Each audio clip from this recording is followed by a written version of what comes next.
Hello, if you're afraid of flying, maybe this podcast isn't for you, and it's certainly not for the faint-hearted. It was on the 27th of March in 1977, on a wonderful Sunday afternoon, we left Heathrow for Las Palmas. I was an air steward for British Airways, flying on a TriStar.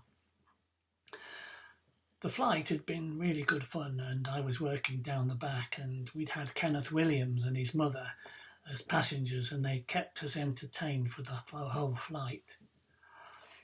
When we were nearly there, we'd heard that there was a bomb at Tenerife Airport which had exploded, and they suspected there was another bomb.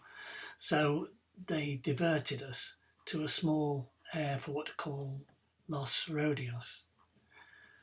The airport was very small. When we arrived, it was very congested. There was possibly about 50 other aircraft parked on a taxiway. The weather was really awful, 500 metres visibility, but then it quickly closed in to maybe 300 metres or even less than that. It was fog or dense cloud. It was really terrible. So we were parked up with other aircraft, almost wingtip to wingtip. We disembarked the passengers, and the captain went landslide, and the cleaners were coming on. I was standing midships waiting for my staff meal to come up from the downstairs galley, and there was a loud crack like lightning, and I went outside, and the cleaner was at the bottom of the steps, and she was screaming. And in the distance we saw this plane on fire, and it turned out that it was actually a KLM jumbo that was on fire, and it was really on fire. The flames were coming out of the windows. There was nobody getting out of the aircraft. It was so hot that eventually the metal started to burn and to melt. It was really quite odd. We waited for a while, and there were no fire engines for a while, and there was no ambulances, there were no sirens, and everything over the radio had gone quiet. So me and another member of the crew went into the flight deck to talk to the second officer to see what was happening. So he radioed to the tower and said, "You are aware, aren't you, there's flames on the runway?" And they just said, "Yes, we're aware." So we presumed that they must have been in such shock, and they must have realised that there was no hope. Apparently, there had been ambulances and fire engines, but the weather was so bad that we couldn't see them. Everybody was in shock. The cleaners were in shock. There was no point in us doing anything. There was no point in approaching the aircraft because nobody was getting out of that. It's an odd sensation being aircrew.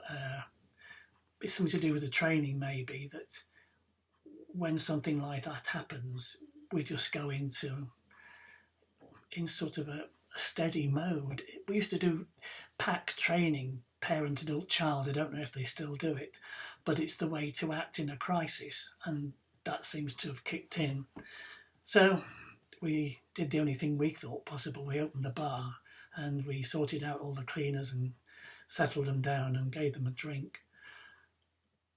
So eventually we decided we'd lock up and go over to the terminal.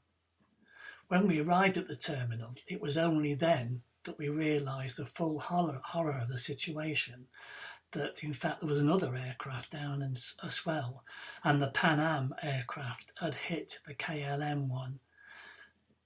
There were survivors from the Pan Am aircraft. What had happened was the KLM had hit the Pan Am aircraft when it was taxiing down the runway. There's lots of videos on YouTube to describe in detail what happened during the accident. We helped sort the passengers out. The terminal was in chaos, and trying to sort hotels out for people, and people were there that had lost husbands, wives and children. At one time I was even on the tannoy trying to get people on buses in the airport. Eventually, after a long while, we got the remnants of the passengers and remnants of the Pan Am crew to a hotel. Some had lost friends and relatives, and we talked to passengers and crew into the night. The shock was palpable. The Pan Am jumbo toll was 9 crew dead and 326 passengers were killed as it hit midships. Only 56 and 5 crew survived. It turns out from later investigations there were quite a few possible causes, including bad weather, simultaneous radio transmissions. There was also misunderstanding of the tower's instructions. And it was just a really terrible time. The after effects were awful. Everybody was so shaken. The one good thing about it was that the air space was closed because there was such a massive hole in the runway where the KLM had been on fire, so the media couldn't get to the island.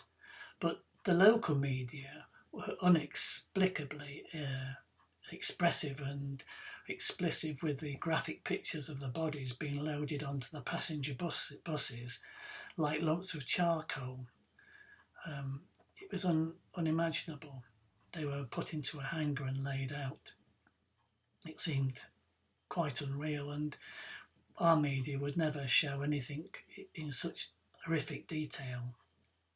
We were on the island for about a week trying to sort things out because nothing could land on the runway.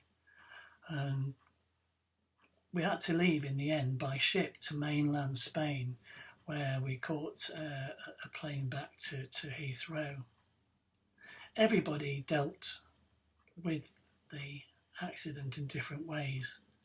Some people could cope with it really calmly. We got a lovely letter from the chairman of Pan Am individually, thanking us for helping the crew. And British Airways offered us a psychiatrist, I suppose he was, which I went to for a time, and it left me with a bit of a stammer, really. I had a bit of a stammer that occasionally reoccurs, and he also left me with talking about it time and time again to him. I felt overwhelming feeling of guilt. Apparently it's quite common, even though I couldn't have done anything more, but I just had this massive guilt feeling, and he gave me some pills for some time. I was off work for some time, and it was like permanently having drunk a bottle of sherry. I still carried on after that for about 3 or 4 years flying. But the videos are worth watching on YouTube.